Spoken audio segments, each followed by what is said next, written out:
very soon we're going to be working on stop motion animation, and before we do that we need a figure that is bendable. So to start with, you need 3 pipe cleaners and a bendy straw, permanent marker, and a ruler, because we're going to do a little bit of measuring. First mission is get your straws so they're all lined up so the ends are even, and in the middle twist them at least twice to make sure they're going to stay. And then one of these 3 pieces on the bottom is going to bend up towards the top. So now there's 4 on top and there's 2 on the bottom. Then your tables will have some pony beads. You're going to choose a few beads to slide on to the legs. So right now we put the legs together and slide on 3 pony beads. And this is going to make our person's torso. So that's their tummy and chest area. So there's the torso.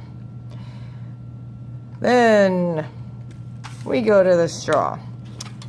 This straw, when we put the ruler against it, the straw is approximately 8 inches. And please check to see that it's lined up with the actual 0 on your ruler. Because some rulers, the 0 is at the end. On other rulers, the 0 is scooted in a little bit, like you see on this one.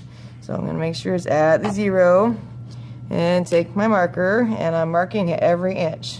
So 1, 2, 3, 4, 5, 6, 7. And we are cutting on those little lines. Be careful to not cut yourself. See how I'm holding it? I've got 2 fingers above and below where I'm cutting, so my straw pieces don't go flying everywhere.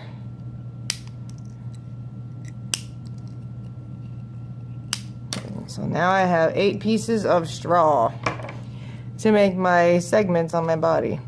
So put a straw on, add a bead, that's his knee. Put another straw on. And then over here, repeat. Straw, bead, straw. And this section down here, oh, he lost one of his legs. One of his segments on his leg. Okay, this piece is going to become a foot. So I'm just taking my finger and wrapping the pipe around it and making sure this twists around so he has a nice solid little foot. And repeat. Finger right by the end of the straw, wrap around it and twist it. So now he has 2 little feet, which will help him stand.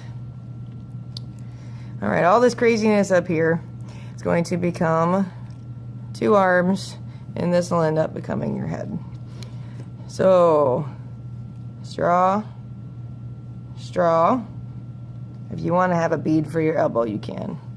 And then we repeat. Twist things around.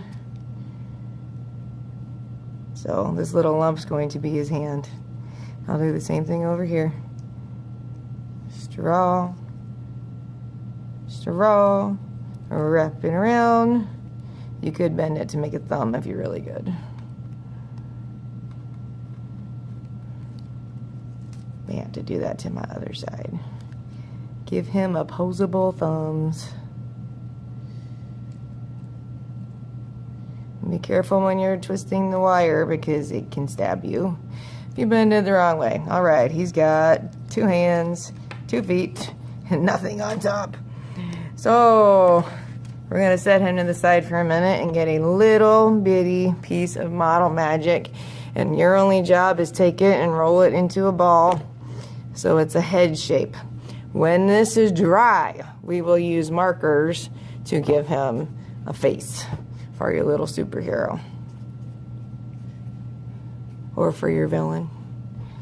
So we have to work with a small ball because if this is too large, then your little man won't stand up. He'll be very, very unbalanced. And also, today, before this is dry, you need to see me so I can artfully stab it. Then you take your pipe, and not too close to the neck area. Better to leave more room than necessary. you're going to cut the pipe, and both of these pieces are going to get shoved in to the little ball. So this will help you figure out how long to make it. It's all about how much neck you want to show. So now I've got a little head, and this has to dry. The next time we decorate your face, and we work on making this into a character in an animated movie.